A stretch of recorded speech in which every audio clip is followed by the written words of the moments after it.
in this final section, we are going to look at the key criteria for selecting ETFs and the importance of training advisors and clients. We're looking for low cost, low tracking error. Perhaps they are one and the same. We are looking for nice tight spreads, on the marketplace.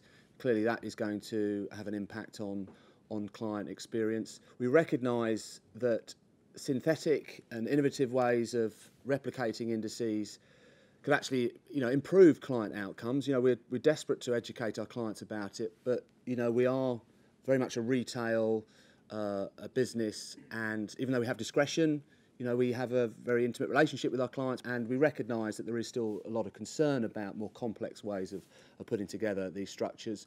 So on that basis, there is still a leaning towards physical replication in the space. The market has decided, it's all about physical replication. In certain circumstances, it makes perfectly sense to invest in a synthetic product if the Delta One desks hands you over the benefit. Everything else equal, I think it's easier to communicate with the clients, and the risk system internally you can model the ETF. With the synthetic ones, you have always some tweaks which you need to do. Yeah. We err towards the physical because it's easier to explain. So if you by comparison, if you've got a synthetic product that happens to be more expensive but is outperforming, and you have to then explain how they make that outperformance, you've already 7 legs down into that conversation. That makes it a really tricky and hard enough for us in the research function teams, but then by the time you come to the private client, private banker, they're having to replay this in a conversation with their clients. I don't know if you wind back 7-8 years, we probably used one provider. Right, and now we have a wealth of different providers that have new and innovative solutions, and these come and are forming main parts of our portfolios. It's not led by clients; it's led by us. It's led by our conviction, and we've had to educate them to understand. But the risk, I still remember seeing some representatives of ETFs who did not know the credit rating that they were representing. When I said, what's your issue of risk? They weren't able to articulate that. So we've educated ourselves, and we're a much more knowledgeable industry now. The client segmentation is important here. Clients that can understand and request that kind of complexity will be engaged with the structuring team and our brokerage department. Those are not the ones that want us to select an ETF for them. They're the ones that want to structure, Delta One notes with lockout periods and all this kind of stuff, to play certain things on a tactical basis. Within discretionary, which is where most of our passive allocations are made, I think it's very helpful to be able to have a very simple structure to explain. One of the key elements for the future, for me, the underrated thing is about education. But we need to invest a lot because it's a simple product. There is a paradox there. It's a simple product, and we need to educate a lot the people because there are a lot of misconceptions about ETF.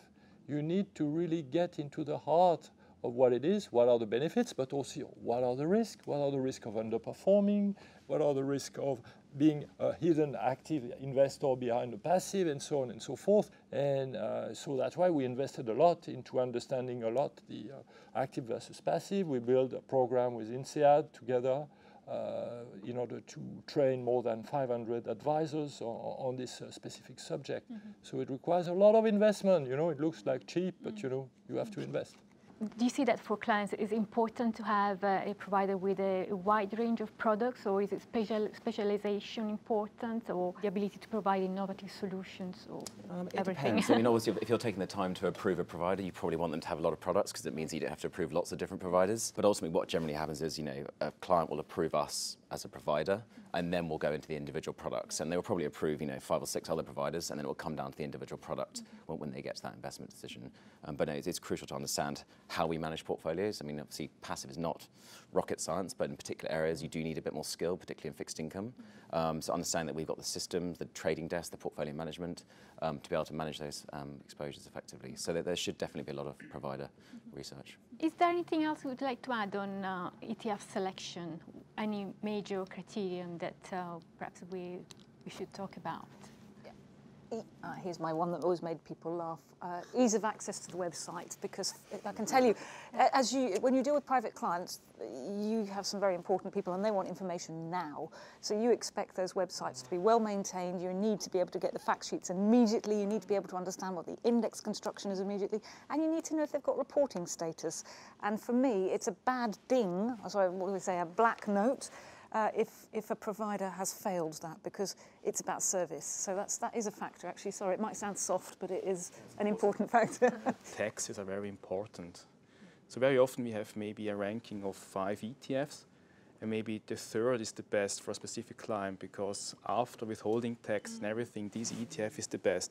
And that's quite hard to assess in standard systems. So in the end, you need some experience. But it's kind of odd for the client, because he or she sees, I don't have the best performing ETF on the fact sheet, but after all costs, it's the best for my portfolio. And that's important to assess as well, I guess. It's very often overlooked. In a liquidity crisis, how risky is it to hold certain types of ETFs? And they're only as liquid as the underlying, and people need to understand that. They don't create liquidity. That is another access tool to that market. And so you as an investor need to get comfortable with that underlying liquidity, understand the risks associated with those particular exposures, and make appropriate decisions based on that. But I think that maybe talking about liquidity, and there's a lot of things that are being said about ETFs, and the growth of ETFs, like, come on, it's still very small compared to the overall thing. What happens if investors start to desert corporate bonds? Well, are they going to sell $1 trillion of bonds overnight like that? I don't believe that.